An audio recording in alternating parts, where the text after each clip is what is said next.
बुजुर्ग, माताओं, भाई और बहन, हम सब किसी न किसी समय पर प्रभु से प्रार्थना जरूर करते हैं।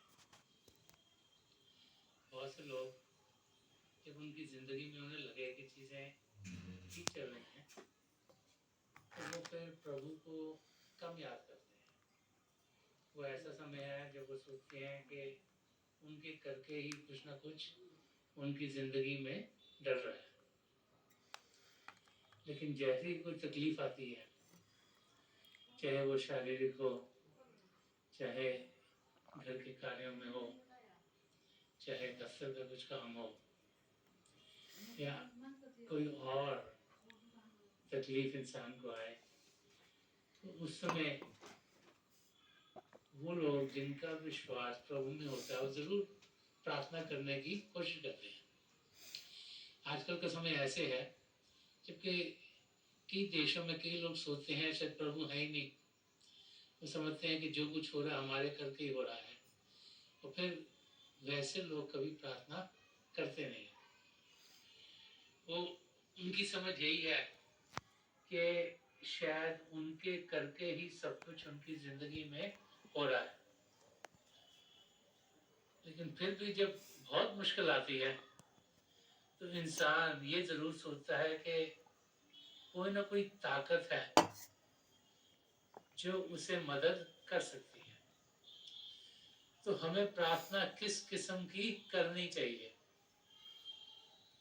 ज्यादातर तो हम इस किस्म की प्रार्थना करते हैं कि हे प्रभु, मुझे ये शारीरिक तकलीफ हुई है, ये दूर हो जाए। हे प्रभु, मेरी माता जी को तकलीफ होगी, उनकी तकलीफ दूर हो जाए।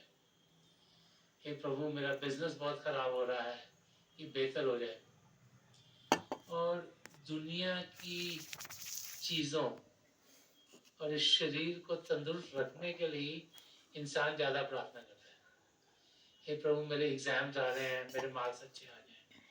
प्रार्थना उस किस्म की करते हैं जिन्हें हम सोचते हैं कि हमारी ज़िंदगी में वो बहुत ज़रूरी है। और जब हम प्रार्थना करते हैं तो किस भाव से हम करते हैं? कई बारी इंसान जब प्रार्थना करता है वो साथ साथ प्रभु को कुछ और भी कहता है कि हे प्रभु, अगर मेरे साथ ये हो गया तो मैं 40 बार अपने धर्म स्थान पर जाऊंगा। बिजनेस कि हे प्रभु, आपने मुझे ये दे दिया तो मैं आपको इस तरीके से याद करूंगा। हे परमात्मा, अगर मेरे साथ ये हो गया तो मैं स्मोकिंग करनी छोड़ दूंगा। बिजनेस करने की कोशिश करते हैं कि अगर आप मुझे ये दोगे तो मैं ये करूंगा। अब अगर हम प्रार्थना को समझने की कोशिश करें तो प्रार्थना एक किस्म की रिक्वेस्ट है। हम प्रभु से रिक्वेस्ट कर रहे हैं, प्रार्थना कर रहे हैं, परमात्मा आप ये तकलीफ हमारी दूर कर दीजिएगा।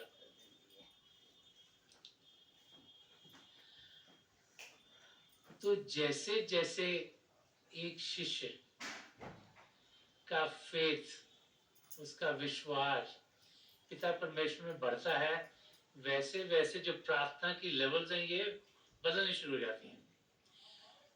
शुरू शुरू में जब हमें प्रभु पर बहुत विश्वास नहीं होता तो हम ये सोचते हैं कि शायद पिता परमेश्वर को मालूम नहीं हमारे साथ क्या हो रहा है। हम सोचते हैं कि वो शायद बहुत बिजी हैं, इतनी बड़ी दुनिया उन्होंने रची है, उसको चला रहे हैं, उनके पास समय का होगा हमारे बारे में सोचने का। तो सोचते हैं कि हम उनका दरवाजा खटखटाएं, हम उन्हें बताएं कि हमारे साथ तकलीफ क्या है। उस समय इंसान प्रार्थना जो चीज़ों की उसे कमी लगती है उसकी करनी शुरू कर देता है। जैसे जैसे उसका विश्वास पिता परमेश्वर में बढ़ता है, और होता क्या है कि अगर हमारी प्रार्थना कबूल हो जाए, पूरी हो जाए, तो हमें प्रभु में विश्वास और हो जाता है।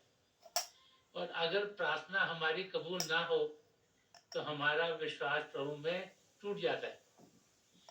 हम थोड़े से मतलब ही से हैं, काम हो गया तो विश्वास भी हो गया, काम नहीं हुआ तो हम सोचते हैं ओ प्रभु तो सुनते ही नहीं हमारे, हमने उनको उससे क्या पाना।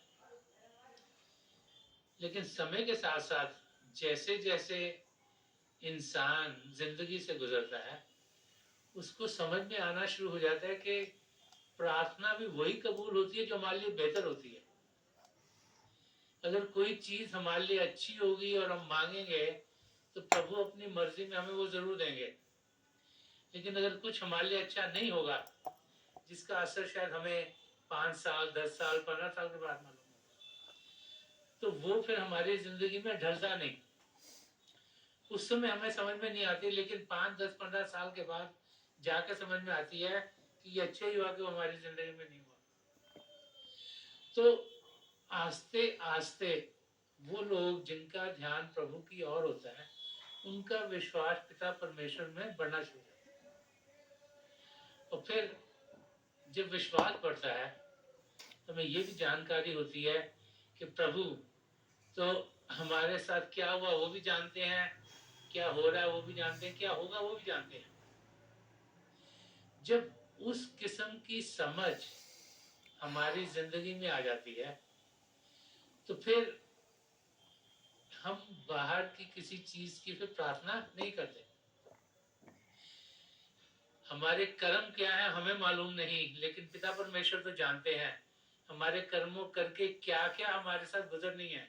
कौन से समय है जो हमें लगेगा खुशी से भरपूर है, कौन से समय है जो शायद तकलीफों से भरपूर हो। उनकी इंसान को कोई जानकारी नहीं, लेकिन प्रभु तो जानते हैं। और समय के साथ हम ये भी देखते हैं कि वो टाइम्स जो कि हमें बड़े मुश्किल लगते हैं वो भी टल जाते हैं। जो समय खुशी का होता है वो भी टल जाता है समय के साथ। तो कुछ समय खुशी का आता है, कुछ गम का आता है, फिर कुछ खुशी का आता है, कुछ तकलीफ का आता है। और ऐसे ही हमारी जिंदगी चलती रहती है। जब इंसान को वो समझ आ जाती है कि अगर तकलीफ भी आई तो ये भी चलो अच्छा है, ये भी कर्म कट रहे हैं, तो फिर उसको ये यकीन होना शुरू हो जाता है कि जो कुछ मेरे साथ हो रहा है वो पिता परमेश्वर की रजा में हो रहा है, उनकी मौज में हो रहा है। और फिर इंसान बाहर की तकलीफों को तकलीफ नहीं समझता।